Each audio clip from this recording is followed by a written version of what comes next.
أعوذ بالله من الشيطان الرجيم بسم الله الرحمن الرحيم وإذ قالت الملائكة يا مريم إن الله اصطفاك وطهرك واصطفاك على نساء العالمين يا مريم اقنتي لربك واسجدي واركعي مع الراكعين ذلك من أنباء الغيب نوحيه إليك وما كنت لديهم إذ يلقون أقلامهم أيهم يكفل مريم وما كنت لديهم إذ يختصمون إذ قالت الملائكة يا مريم إن الله يبشرك بكلمة منه اسمه المسيح عيسى بن مريم وجيها في الدنيا والآخرة ومن المقربين ويكلم الناس في المهد وكهلا ومن الصالحين صدق الله العظيم. محترم بزرگوں، گزشتہ سے پیوستہ مجلس میں حضرت مریم رضی اللہ عنہا کی پیدائش اور ان کی پرورش کا ذکر تھا کہ ان کی والدہ نے پیدائش سے پہلے ہی یہ منت مانی تھی کہ میرا جو بچہ ہوگا اس کو دین اور مذہب کی خدمت کے لیے وقف کر دوں گی، کہ میرے پیٹ میں جو بچہ ہے اللہ کے نام پر اس کو آزاد کرتی ہوں. انی نذرت لک ما فی بطنی محررا فتقبل منی. اس دعا میں ان کا اشارہ تھا کہ ہونے والا بچہ لڑکا ہوگا تو اس کو میں وقف کر دوں گی، لیکن اللہ کی مرضی کہ پیدا ہوئی بچی جس کا انہوں نے مریم نام رکھا، اور پھر پیدا ہونے کے بعد وہ بیت المقدس میں لے کر آئی، تو میں نے اللہ کے لیے ایک نظر مانی تھی، اب میں اس کو اپنے پاس نہیں رکھ سکتی، لہذا میں اس کو سپرد کرنے آئی ہوں، آپ لوگ اس کو رکھ لیجئے. تو بیت المقدس کے جو مجاورین اور جو عابدین تھے ان میں حضرت مریم کے خالو بھی تھے، حضرت زکریا علیہ السلام. یہ اس وقت بیت المقدس کے امام تھے. ان سے پہلے حضرت مریم کے والد حضرت عمران خود امام تھے، لیکن حضرت مریم کے حمل میں ہونے کی حالت میں ان کا تو انتقال ہو چکا تھا. پیدا ہونے کے بعد والدہ لے کر آئی تو دوسرے عابدین کی بھی یہ چاہت تھی کہ یہ بڑی مبارک بیٹی ہے، بچپن ہی سے اللہ کے گھر کی خدمت کے لیے وقف ہو رہی ہے، تو ہر ایک نے یہ چاہا کہ یہ میری پرورش میں آئے. حضرت زکریا علیہ السلام جو خالو لگتے تھے انہوں نے وجہ ترجیح بیان کی کہ میں بچے کا خالو ہوں، بچے کی خالہ میرے گھر میں ہے، لیکن آپس میں نزاع ہو گیا، جھگڑے کی سی صورت پیدا ہو گئی. اللہ تبارک و تعالیٰ نے حضرت زکریا علیہ السلام کے لیے ایک اور فضیلت مقدر رکھی تھی کہ ان کے جھگڑے میں بات یہ طے ہوئی کہ قرآن اندازی کی جائے، جس کا نام آئے گا وہ پرورش کا حق رکھتا ہے. تو قرآن اندازی اس کا بھی تفصیل سے ذکر آیا تھا کہ ان لوگوں نے اپنے قلم بہتے ندی کے اندر، بہتے پانی کے اندر ڈالے. جس کا قلم پانی کے بہاؤ میں بہے نہیں، جس کا قلم پانی کے اوپر آ جائے اور الٹا پھر جائے تو قرآن اندازی میں جیتنے والا ہوگا. اللہ تبارک و تعالیٰ نے یہ شرف بھی حضرت زکریا علیہ السلام کی قسمت میں لکھا تھا، تو یہ حضرت زکریا علیہ السلام کے نام قرآن نکلا. حضرت زکریا علیہ السلام نے اچھی طرح پرورش کی. تو زکریا علیہ السلام کا درمیان میں گزشتہ مجلس میں جو ذکر آیا تھا وہ ضمناً آیا تھا کہ اصل بات تو حضرت مریم کی، آل عمران کی ہو رہی تھی، لیکن زکریا علیہ السلام چونکہ پرورش کے حقدار بنے تھے اور ان کی پرورش میں حضرت مریم رہی تھی، اس لیے ان کا ذکر آ گیا تھا. حضرت زکریا علیہ السلام حضرت مریم کے کمرے میں بے موسم کے پھل دیکھ کر وہ سخت حیران ہوئے. مریم سے پوچھا کہ یہ کہاں سے آئے ہیں؟ انہوں نے جواب دیا کہ یہ تو اللہ کے یہاں سے آئے. تو اس پر حضرت زکریا علیہ السلام کو خیال ہوا کہ جو مالک الملک بے موسم پھل حضرت مریم کو بیچ سکتا ہے، وہ اس بڑھاپے میں مجھے بھی اولاد عطا کر سکتا ہے۔ چنانچہ انہوں نے عاجزی سے اللہ تعالیٰ سے نیک اور صالح بیٹے کی دعا کی، اللہ تعالیٰ نے انہیں بھی یحییٰ بیٹے کی بشارت دی۔ یہ ذکر گزشتہ ہو چکا۔ آج پھر کلام منتقل ہوا ہے حضرت مریم کی طرف۔ حضرت مریم کا باقی جو قصہ ہے، ان کی فضیلت ہے، اور حضرت مریم سے حضرت عیسیٰ علیہ السلام کی جو پیدائش ہونی ہے اس کا اب ذکر ہے۔ اللہ تعالیٰ فرماتے وَإِذْ قَالَتِ الْمَلَائِكَةُ يَا مریم، اور جب کہ فرشتوں نے کہا کہ اے مریم، ان اللہ اصطفاکی، بے شک اللہ تعالیٰ نے تم کو منتخب فرمایا ہے، وطہرکی، اور پاک بنایا ہے، واصطفاکی علی نساء العالمین، اور تمام جہاں پر کی بیویوں کے مقابلے میں منتخب فرمایا ہے۔ جب فرشتوں نے حضرت مریم سے کہا کہ اے مریم، تو فرشتوں نے حضرت مریم سے کلام کیا۔ اب ظاہر ہے کہ حضرت مریم تو نبی نہیں ہے، غیر نبی ہے، تو فرشتوں کا غیر نبی سے کلام کرنا یہ جائز ہے؟ سوال ہوتا ہے، کیونکہ انبیاء کے پاس تو فرشتے وحی لے کر آتے رہے، ان سے کلام کرتے رہے، مگر غیر نبی سے فرشتوں کے کلام کی حیثیت کیا ہے؟ تو اس سلسلے میں مفسرین کرام فرماتے ہیں کہ فرشتوں کا غیر نبی سے کلام یہ ممنوع نہیں ہے، یہ روا ہے، جائز ہے۔ البتہ وحی جو ہوتی ہے وہ صرف نبیوں پر ہی نازل ہوتی ہے، یہ اللہ کی طرف سے ہے کہ احکام اور شریعت ان کے اوپر نازل کیے جاتے ہیں، جسے آگے لوگوں تک پہنچانا مقصود ہوتا ہے۔ اس لیے وحی جو ہے، خاص وحی، وہ صرف انبیاء تک محدود ہوتی ہے۔ البتہ فرشتوں کا عام لوگوں سے کلام کرنا یہ روا اور جائز ہے۔ جیسے کہ حضرت موسیٰ علیہ السلام کی والدہ، وہ بھی نبی نہیں تھی، مگر قرآن پاک میں ان کا بھی ذکر ہے کہ فرشتوں نے ان کے ساتھ کلام کیا۔ حضرت موسیٰ علیہ السلام کو دریا میں بچپن میں بہایا گیا تھا صندوق میں ڈال کر، وہ سارا تذکرہ ہے۔ تو جس طرح حضرت موسیٰ علیہ السلام کی والدہ نبی نہیں تھی اور فرشتوں نے ان سے کلام کیا، تو بالاتفاق حضرت مریم بھی نبی نہیں ہے، ان سے بھی فرشتوں نے کلام کیا۔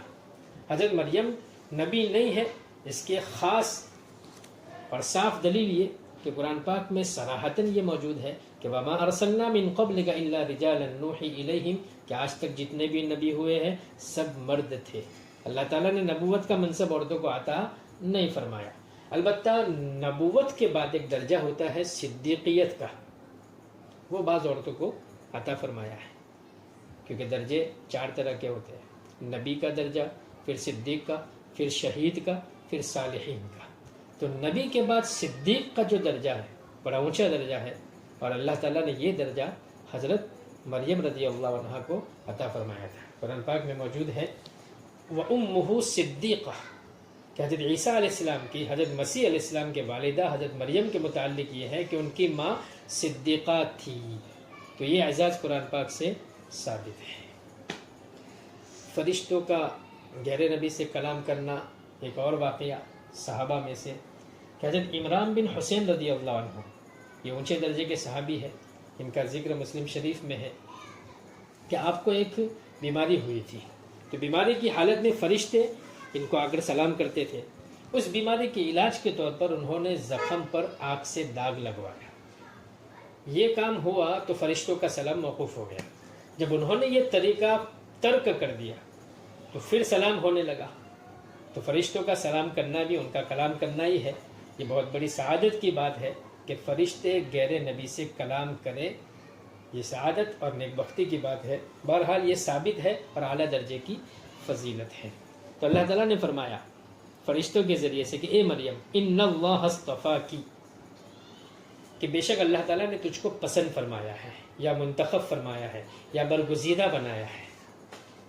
آپ کی برگزیدگی تو یہ تھی کہ آپ کی والدہ کی دعا اللہ تعالیٰ نے قبول فرمائی، آپ کو اللہ تعالیٰ کی عبادت اور بیت المقدس کی خدمت کے لیے وقف کیا گیا۔ چنانچہ بیت المقدس میں ہی آپ کی رہائش کا بندوبست ہوا، وہی آپ بچپن میں عبادت میں مصروف رہی۔ پھر آگے فرمایا وطہرکی، اور آپ کو پاکیزہ بنایا، پاک اور صاف بنایا۔ اللہ تعالیٰ نے حضرت مریم کو روحانی اور جسمانی دونوں قسم کی طہارت عطا فرمائی تھی۔ حضرت مولانا عثمانی رحمۃ اللہ علیہ فرماتے ہیں کہ اللہ تعالیٰ نے آپ کو پہلے دن سے ہی منتخب کر لیا تھا، آپ کو نیکی اور ایمان کے ساتھ پاک بنایا، کیونکہ انسان کو ایمان اور نیکی کے ساتھ طہارت حاصل ہوتی ہے، اسی سے پھر اچھے اخلاق اور اچھے عادات بنتے ہیں۔ اعمال پاکیزہ بننے کا ذریعہ یہ طہارت ہے، برخلاف جو برے اعمال اور برے اخلاق ہوتے ہیں، کفر اور شرک جو ہوتا ہے وہ ایک طرح کی نجاست اور گندگی ہے۔ انما المشرکون نجس، تو اللہ تعالیٰ نے حضرت مریم کو ان تمام بری خصلتوں سے پاک فرمایا تھا۔ حماتن عبادت میں مصروف، مزید باطنی طہارت کی یہ دلیل ہے کہ ہمیشہ عبادت میں مصروف، بچپن ہی سے ان کو وقفہ کر دیا گیا تھا۔ تو یہ پاکیزگی ہر ایک سے مطلوب ہے۔ ہماری شریعت میں بھی ہر مومن مرد مسلمان اور ہر مومن عورت مسلمان کے لیے طہارت ضروری ہے، اور یہ طہارت عقیدے اور اعمال یعنی ظاہر اور باطن ہر طرح سے ہونی چاہیے۔ بعض علماء نے کہا ہے کہ طہارت سے مراد یہاں کہ وطہر کی پاک رکھنے سے مراد یہ ہے کہ مردوں کے چھونے سے اللہ نے پاک رکھا، ان کو کسی مرد نے چھویا نہیں، ان کا نکاح بھی نہیں ہوا تھا، لیکن اللہ رب العزت نے ایک معجزے کے طور پر، معجزہ تو نہیں، حضرت مریم تھی، نبی نہیں تھی تو، لیکن اللہ تبارک و تعالیٰ نے یہ شرف ان کے لیے رکھا کہ بغیر مرد کے چھوئے اللہ تعالیٰ نے اولاد عطا فرمائی۔ وصطفیٰ کے علی نساء العالمین، پھر سے وصطفیٰ کا لفظ آیا کہ فرشتوں نے حضرت مریم کو یہ بھی خوشخبری سنائی کہ اللہ تعالیٰ نے تمہیں جہاں بھر کی عورتوں پر برگزیدگی عطا فرمائی ہے۔ پہلے جو استفاء آیا اس سے مراد بچپن کی فضیلت ہے، اب دوسری مرتبہ جو استفاء آیا اس سے مراد کہ حضرت عیسیٰ علیہ السلام کا بلا واسطہ، باپ کا کوئی وسیلہ نہیں، بلا باپ کے واسطے کے ان کی پیدائش ہوئی، تو یہ حضرت مریم کی برگزیدگی کی علامت ہے کہ اللہ تعالیٰ نے آپ کو اس کے لیے منتخب فرمایا کہ دوسری عورتوں کو تو لمس کے ساتھ پھر بچے کی پیدائش ہوئی ہے، اور یہاں بغیر لمس بشر کے آپ کے بدن سے حضرت عیسیٰ علیہ السلام جیسے جلیل القدر اور صاحب کتاب پیغمبر پیدا ہوئے، تو یہ امتیاز دنیا میں کسی اور کو حاصل نہیں ہوگا۔ حضرت مریم کی فضیلت کے متعلق احادیث میں بھی دیکھا جائے تو اللہ کے نبی صلی اللہ علیہ وسلم نے فرمایا، حضرت علی فرماتے ہیں کہ میں نے خود رسول پاک صلی اللہ علیہ وسلم کو یہ فرماتے ہوئے سنا کہ اس امت کی عورتوں میں افضل مریم بنت عمران ہے، یعنی پہلی امت کی عورتوں میں افضل عورت کون؟ تو کہ مریم بنت عمران، اور اس امت کی عورتوں میں افضل حضرت خدیجہ رضی اللہ عنہا ہے، یہ اللہ کے نبی کا فرمان ہے۔ ام المؤمنین حضرت خدیجہ رضی اللہ عنہا اس امت کی عورتوں میں فضیلت رکھتی ہے۔ دوسری روایت ہے اس میں دوسری عورتوں کا بھی ذکر ہے کہ چند عورتیں ایسی گزری ہیں جو کاملین میں شمار ہوتی ہیں۔ انبیاء اور صدیقیت کا درجہ تو ہے ہی، لیکن ایک دوسری عورتوں کے مقابلے میں کامل ہونا، یہ تمام عورتوں کو شرف نہیں ملا، کچھ عورتوں کو ملا ہے۔ حضرت انس رضی اللہ عنہ کی روایت ہے کہ رسول پاک صلی اللہ علیہ وسلم نے فرمایا کہ تیرے لیے جہاں کی عورتوں سے مریم بنت عمران اور خدیجہ بنت خویلد اور فاطمہ بنت محمد اور آسیہ زوجہ فرعون یعنی فرعون کی بیوی آسیہ یہ کافی ہے، یعنی یہ چار عورتیں سب سے افضل ہیں، یہ ترمذی کی روایت ہے۔ حضرت ابو موسیٰ اشعری رضی اللہ عنہ کی روایت ہے، حضور پاک صلی اللہ علیہ وسلم نے فرمایا مردوں میں تو کامل بہت ہے، لیکن عورتوں میں کامل صرف مریم بنت عمران اور آسیہ زوجہ فرعون تھی۔ اور اللہ کے نبی نے آگے حضرت عائشہ کا ذکر کیا کہ حضرت عائشہ کی فضیلت عورتوں پر ایسی ہے جیسے سرید کی فضیلت باقی کھانوں پر، یعنی دوسرے کھانوں پر جو سرید کی فضیلت، سرید کہتے ہیں کہ شوربے میں گھی والی روٹی بھگی ہوئی، وہ جو ملیدہ تیار کیا جاتا ہے، یہ عمدہ کھانا ہوتا ہے، تو جیسے عام کھانوں پر سرید کی فضیلت ہے، اسی طرح عام عورتوں پر حضرت عائشہ رضی اللہ عنہ کو فضیلت ہے۔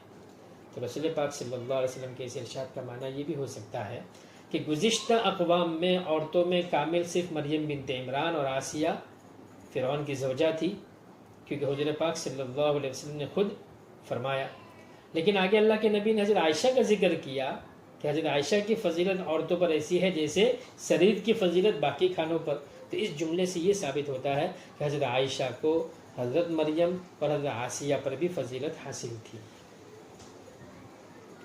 تو کچھ عورتوں کو اللہ تبارک و تعالیٰ نے یہ فضیلت عطا فرمائی ہے، عورتوں میں کاملین بہت کم ہیں، مردوں میں کامل بہت گزرے ہیں۔ بہرحال تو اللہ تبارک و تعالیٰ نے حضرت مریم کی فضیلت کو بیان کیا۔ آگے کا کلام بھی حضرت مریم ہی کی طرف ہے، حضرت مریم ہی کو مخاطب کر کے اللہ نے فرمایا یا مریم اقنتی لربکی واسجدی وارکعی مع الراکعین، کہ مریم اطاعت کرتی رہو اور اپنے پروردگار اپنے پروردگار کی، واسجدی اور سجدہ کیا کرو، وارکعی مع الراکعین اور رکوع کیا کرو ان لوگوں کے ساتھ جو رکوع کرنے والے ہیں۔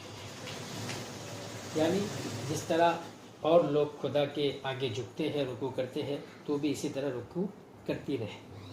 یا یہ مطلب ہے کہ تو جماعت کے ساتھ نماز ادا کرتی رہے۔ جماعت اس سے راکعین سے مراد، کیونکہ رکوع جو ہوتا ہے نا، جو شخص رکوع کو پا لیتا ہے امام کے ساتھ اس کو پوری رکعت مل جاتی ہے، تو اس سے پوری نماز مراد ہو گئی رکوع سے۔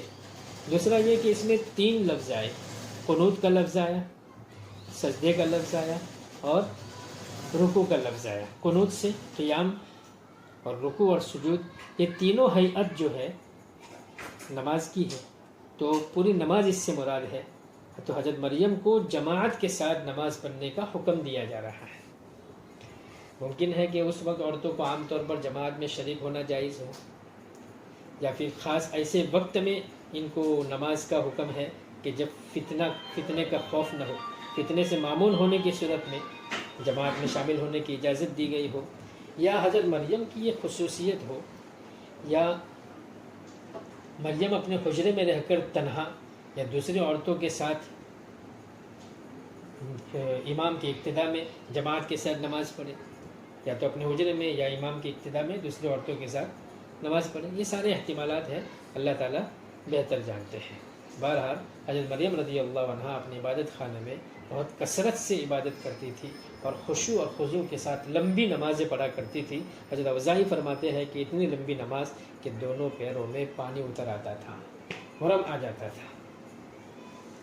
آگے اللہ تعالیٰ فرماتے ہیں ذالک من انباء الغیب، یہاں سے ہمارے نبی حضرت محمد رسول اللہ صلی اللہ علیہ وسلم کی نبوت کی صداقت کا ذکر ہے کہ یہ واقعات جو پچھلی امتوں کے گزر چکے ہیں، ان واقعات کا ہمارا نبی کو جو علم ہوا، تو یہ علم اللہ کی طرف سے ہوا، اور یہ نبی آپ حضرات کے سامنے ذکر جو کر رہے ہیں تو یہ حضور کی سچائی کی دلیل ہے کہ ذالک من انباء الغیب نوحیہ الیک، کہ یہ قصے من جملہ غیب کی خبروں کے ہیں کہ ہم ان کی وحی بھیجتے ہیں آپ کے پاس۔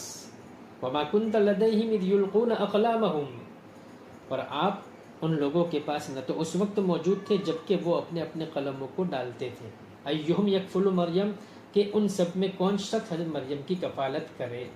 وما کنت لدیہم اذ یختصمون، اور نہ آپ ان کے پاس اس وقت موجود تھے جبکہ باہم اختلاف کر رہے تھے۔ یعنی اللہ تعالیٰ نے نبی کے متعلق یہ فرمایا کہ ظاہری حیثیت سے دیکھا جائے تو حضرت محمد رسول اللہ صلی اللہ علیہ وسلم پڑھے لکھے نہیں تھے، آپ کا لقب امی یہ مشہور تھا، اور اہل کتاب جو پڑھے لکھے لوگ تھے ان سے بھی ایک معتد بھی صحبت آپ کی نہیں تھی، کہ اگر صحبت آپ کی ان سے گہری ہوتی تو ماضی کے واقعات ان کے پاس پہنچتے اہل کتاب کے ذریعے سے، تو گہری صحبت بھی نہیں تھی۔ لیکن اگر صحبت رہتی بھی تو وہ جو اہل کتاب تھے اس وقت کے، وہ خود اوہام اور خرافات کے اندھیریوں میں ڈوبے ہوئے تھے، وہ خود اوہام کی باتوں میں بھٹکے ہوئے تھے۔ کسی نے کچھ اس میں بڑھا دیا تھا عداوت کے پیش نظر، تو کسی نے حد سے زیادہ محبت میں آ کر صحیح واقعات کو بھی مسخر کر دیا تھا، تو وہ خود اندھے تھے، ہمارے نبی کو کیا بتاتے۔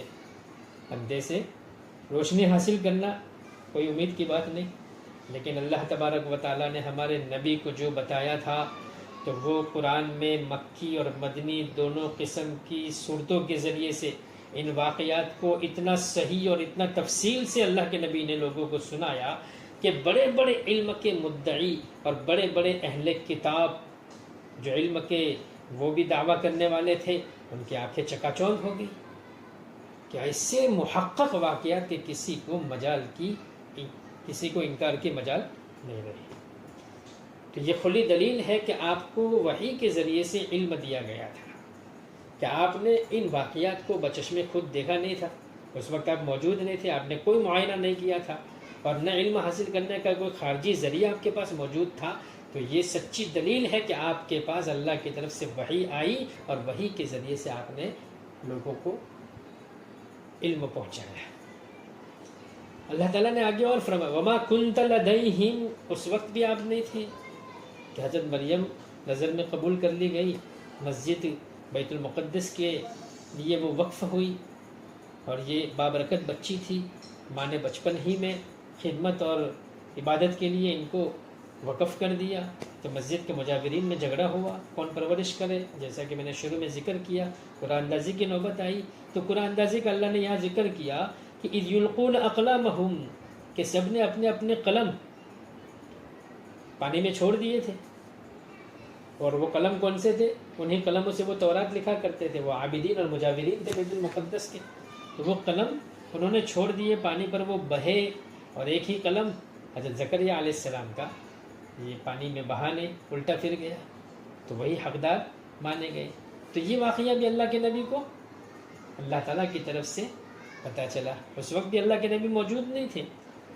تو حضرت زکریا علیہ السلام کے نام جو قرآن نکلا، اس واقعے کی حقیقت بھی آپ کو اللہ کے ذریعے سے پتہ چلی کہ کون حقدار تھا، اور کتنے لوگ آپس میں نزاع کر رہے تھے، اور کیسے ان کے ہاتھ میں حضرت مریم کی پرورش ان کے حق میں آئی. تو اللہ تبارک و تعالیٰ نے ہمارے نبی کی سچائی کی دلیل حضرت مریم کے واقعے سے بیان کر دی. اب یہاں جب قرآن اندازی کی بات آئی تو قرآن اندازی کی شرعی حیثیت کیا ہے اس کو بھی جان لیتے ہیں کہ ہمارے شریعت میں قرآن اندازی جائز ہے یا نہیں. تو قرآن اندازی اس وقت جائز ہے کہ جب دونوں فریق اپنی اپنی رائے کو سپرد کر سکتے ہیں، دونوں کے اختیار میں ہو اور اپنی رائے کو وہ سپرد کر دے. اور شریعت نے اگر کسی کا حق متعین کر دیا ہے تو قرآن اندازی درست نہیں ہوگی. دونوں کا یکساں حق ہو لیکن وہ اپنی رائے سپرد کر دے کہ اس میں قرآن اندازی کرو، کون سے والا میرا اور کون سا سامنے والے کا، تو اس میں قرآن اندازی درست ہے. لیکن کسی کا حق متعین ہو اور وہ متعین حق کو بھی دوسرا لینا چاہے، اس میں قرآن اندازی درست نہیں. مثلا کوئی جائیداد ہے، بعض آدمیوں کے درمیان وہ مشترک ہے، تو وہ اس بات پر قرآن اندازی نہیں کر سکتے کہ جس کے نام قرآن ہوگا ساری جائیداد کا مالک وہ. یہ تو قمار اور یہ سود ہو جائے گا، ایک دوسرے کی حق تلفی ہو جائے گی. ہاں ایسا معاملہ ہے کہ جائیداد برابر برابر تقسیم ہوئی، لیکن جائیداد جیسے کھیت ہے یا کوئی مکان ہے، تو 4 بھائیوں میں 4 مکان ہے، لیکن مکانوں کی سمت ایک شمال میں، ایک جنوب میں ہے، ایک مشرق میں ہے، ایک مغرب میں ہے، تو کون سا حصہ کس کی، کون سی طرف والا حصہ کس کے حصے میں. تو اس کے لیے اگر قرآن اندازی کرنی ہو تو قرآن اندازی جائز ہے کہ بغیر قرآن اندازی کے بھی اگر معاملہ طے ہو سکتا ہو، ایسے معاملے میں قرآن اندازی کرنی ہو تو جائز ہے. قرآن اندازی کی مثال دیکھا جائے تو اللہ کے نبی صلی اللہ علیہ وسلم کے دور میں بھی ملتی ہے کہ فتح خیبر جب ہوا تو اس وقت یہودی اناج جمع کرتے تھے، پھر ان اناج کو 2 حصوں میں تقسیم کیا جاتا تھا. تو وہ 2 حصے جو برابر تقسیم ہوتے تھے ان میں یہودیوں کو اختیار دیا جاتا تھا. حضرت عبداللہ ابن رواحہ رضی اللہ عنہ کو اللہ کے نبی نے یہ کام ان کے ذمے کیا تھا کہ وہ یہودیوں کے مال کو 2 برابر ڈھیروں میں تقسیم کریں. پھر وہ اختیار دیتے تھے یہودیوں کو، حضرت عبداللہ ابن رواحہ کہ جون سا چاہو اٹھا لو. تو یہ بھی ایک طرح کی قرآن اندازی ہوئی، ان کو اختیار دیا گیا. خود حضور پاک صلی اللہ علیہ وسلم سفر پر جاتے تو اس وقت اپنی ازواج مطہرات میں قرآن ڈالتے تھے کہ کس کے ساتھ لے جائے. اگرچہ حضور کو عام اجازت تھی کہ جس زوج مطہرہ کو چاہے اپنی رفاقت میں ساتھ لے جائے، مگر آپ ان کی تالیف قلب کے لیے، ان کے دلوں کو رکھنے کے لیے قرآن ڈال لیتے تھے. چنانچہ بعض اوقات آپ کے ساتھ حضرت عائشہ رضی اللہ عنہ ہوتی تھی، بعض دفعہ حضرت حفصہ رضی اللہ عنہ رفیق سفر ہوتی تھی، بعض اوقات کوئی اور بیوی ہوتی تھی. تو بہرحال ایسے جائز امور میں قرآن اندازی روا ہے جن میں قرآن اندازی کے بغیر بھی فیصلہ ہو سکتا ہو. آگے اللہ تعالیٰ نے حضرت مریم ہی کو مخاطب کیا کہ فرشتوں نے کہا اذ قالت الملائکۃ یا مریم ان اللہ یبشرک بکلمۃ منہ اسمہ المسیح عیسی ابن مریم وجیہا فی الدنیا والآخرۃ ومن المقربین۔ فرشتوں نے کہا کہ اے مریم، بے شک اللہ تعالیٰ تم کو بشارت دیتے ہیں ایک کلمے کی جو من جانب اللہ ہوگا، بکلمۃ من، اسمہ المسیح، اس کا نام مسیح، عیسی ابن مریم، عیسیٰ ابن مریم ہوگا، وجیہن فی الدنیا والآخرہ، با آبرو ہوں گے دنیا میں اور آخرت میں، ومن المقربین، اور من جملہ مقربین ہوگے۔ فرشتوں کا حضرت مریم سے کلام، بچپن والی فضیلت بھی آئی، پھر بڑے ہونے کی حالت میں جو فضیلت وہ بھی آئی کہ حضرت مریم کو یہ سن بلوغت کے بعد کی بشارت ہے کہ ان اللہ یبشرک بکلمۃ من، کہ بے شک اللہ تعالیٰ تم کو بشارت دیتے ہیں ایک کلمے کی جو من جانب اللہ ہوگا۔ بکلمۃ من سے مراد یہاں حضرت عیسیٰ علیہ السلام ہے کہ حضرت عیسیٰ علیہ السلام کو کلمۃ اللہ کہا جاتا ہے، یہ ان کا لقب ہے۔ یوں تو اللہ تعالیٰ کے کلمات بے شمار ہے، لیکن حضرت مسیح حضرت عیسیٰ علیہ السلام کو کلمۃ اللہ خاص طور پر کہا گیا ہے۔ جیسے حضرت فرشتوں میں حضرت جبریل علیہ السلام کو روح القدس کہا جاتا ہے، اس طرح حضرت عیسیٰ علیہ السلام کو انسانوں میں کلمۃ اللہ کہا جاتا ہے۔ اور یہ خاص طور پر اس لیے کہا گیا کہ آپ کی جو پیدائش ہے نا وہ عام قاعدے کے خلاف ہوئی تھی، بغیر باپ کے، محض اللہ تعالیٰ کے حکم سے ہوئی تھی۔ تو جو کام عام دستور کے خلاف ہو اور براہ راست اللہ تعالیٰ کی طرف اس کو منسوب کیا جانا ہو کہ وہ اللہ نے اپنی طرف سے کیا، تو ایسے کام کو اللہ ہی کی طرف نسبت دی جاتی ہے۔ تو یہ حضرت عیسیٰ علیہ السلام کہ بغیر باپ کے محض اللہ کے حکم سے عام لوگوں کے عام قاعدے سے ہٹ کر پیدا ہوئے، اس لیے ان کو اللہ کی طرف منسوب کیا گیا کہ یہ کلمۃ اللہ ہے۔ جیسے کہ قرآن پاک میں دوسری چیزوں کی نسبت بھی خصوصی طور پر اللہ کی طرف کی گئی۔ سورہ الشمس والشمس وضحاها میں ہے کہ فقال لهم رسول اللہ ناقۃ اللہ وسقیاها، اللہ تعالیٰ کی اونٹنی ناقۃ اللہ، حضرت صالح علیہ السلام کے دور میں جو اونٹنی آئی تھی اور قوم کے کچھ لوگوں نے اس کو قتل کر دیا تھا۔ حالانکہ دنیا میں جتنی بھی اونٹنیاں ہیں، دوسرے جتنے جانور ہیں اور دوسرے جتنی چیزیں ہیں وہ ساری اللہ ہی کی ہیں، سب کی سب اللہ ہی کی ہے، مگر صالح علیہ السلام کی اونٹنی کو خاص طور پر ناقۃ اللہ، ناقۃ اللہ، اللہ کی اونٹنی اس لیے کہا گیا کہ اللہ تعالیٰ نے اس کی پیدائش بھی عام طریقے سے ہٹ کر خاص طریقے سے کی تھی کہ یہ اونٹنی کسی ماں کے پیٹ کے بجائے پہاڑ کی چٹان سے نکالی گئی تھی، اس لیے اس کو اللہ کی اونٹنی کہا گیا۔ اسی طرح خانہ کعبہ کو بیت اللہ شریف اللہ کا گھر کہا جاتا ہے کہ تمام مسجدیں اللہ کا گھر ہے، لیکن بیت اللہ کو بیت اللہ اس لیے کہ وہاں پر اللہ تعالیٰ کی خصوصی تجلیات ہر وقت نازل ہوتی رہتی۔ تو بہرحال فرشتوں نے حضرت مریم رضی اللہ عنہ کو اللہ کے کلمے کی بشارت دی کہ یبشرک بکلمۃ من، اور نام بھی بتایا اسمہ المسیح عیسی ابن مریم، کہ ان کا نام مسیح۔ مسیح عبرانی زبان میں اس کا ترجمہ ماشح یا ماشمہ ہوتا ہے، جس کا معنی ہوتا ہے تبارک کے، مبارک ہمیں۔ اور حضرت عیسیٰ علیہ السلام نے جب کے بارے میں بات کی تھی اس وقت بھی انہوں نے مبارک کا ذکر کیا تھا کہ وجعلنی نبیا وجعلنی مبارکا اینما کنت، کہ اللہ تعالیٰ نے، میں اللہ کا بندہ ہوں، انی عبداللہ، اللہ تعالیٰ نے مجھ کو نبی بنایا ہے اور اللہ تعالیٰ نے مجھ کو مبارک بنایا ہے۔ یہ مبارک کا لفظ آپ کے ساتھ شروع ہی سے لگا ہوا تھا، آپ مسیح تھے یعنی آپ مبارک تھے۔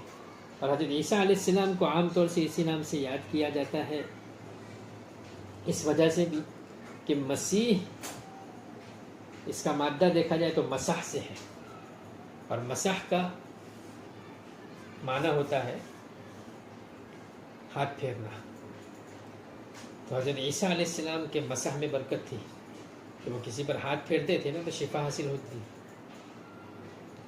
تو مسح سے بھی مسیح اندھوں کو اور کوڑ کے بیمار جو تھے ان پر ہاتھ پھیر دیتے تھے تو وہ اچھے ہو جاتے تھے۔ مسح سے زمین کا مسح بھی مراد لیا ہے بعض لوگوں نے۔ زمین کا مسح بولے تو ہمیشہ سفر کرنے والے، ہر وقت سیاحت میں رہنے والے، مستقل ان کا کوئی قیام اور کوئی مکان نہیں تھا، زندگی پر گھر نہیں بنایا، منتقل ہوتے ہی رہے، اس لیے ان کو مسیح کہا گیا۔ اب یہاں سوال ہوتا ہے کہ حدیث میں دجال کے لیے بھی مسیح کے الفاظ آئے ہیں کہ من فتنة المسیح الدجال، تو دجال یہ لفظ دجال کے ساتھ بھی لفظ مسیح ہے، وہ کیا معنی میں ہے؟